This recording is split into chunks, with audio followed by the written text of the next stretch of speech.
என்னப்பா இது அமேசானில் 400-500 ருபீஸ்க்கு இந்த குட்டி குட்டி கிச்சன் பேக்ஸ் வித்துட்டு இருக்காங்களா?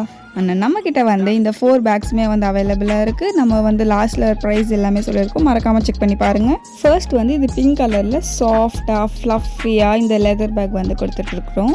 ஹார்ட் ஷேப்பில் குட்டி குட்டியாக ஸ்டிச்சும் பண்ணியிருக்காங்க. இது வந்து ஹேண்ட் பேக் மாதிரி பர்பிள் கலர் பேக், ரொம்பவே சாஃப்டாக லெதரில் வந்து பண்ணியிருக்கிறோம். நெக்ஸ்ட் வந்து பிங்க் கலரில் ஒரு பேக் பார்த்தோம்ல, அதே மாதிரி சேம் இதுவும் ப்ளூ கலரில் ஒரு சாஃப்டாக ஃப்ளஃபியாக நம்ம க்யூட்டான ஏஸ்தட்டிக்குள்ள கிச்சன் பேக் தான் இதுவும். இது எல்லாமே நம்ம கம்மி ப்ரைஸில் தான் கொடுத்துட்ருக்கோம், மறக்காமல் செக் பண்ணி பாருங்கள். அண்ட் உங்களுக்கு வந்து சிங்கிளாகவும் வேணும்னா வாங்கிக்கலாம், பல்காக கூட நம்ம வந்து ப்ரொவைட் பண்ணிகிட்ருக்குறோம். இந்த மாதிரி கிச்சன் பேக்ஸில் உங்களுக்கு வேணும்னா நம்மளுடைய வாட்ஸ்அப் நம்பருக்கு காண்டாக்ட் பண்ணி ஆர்டர் ப்ளேஸ் பண்ணிக்கோங்க. அண்ட் நம்மளுடைய சேனலை மறக்காமல் சப்ஸ்கிரைப் பண்ணிக்கோங்க.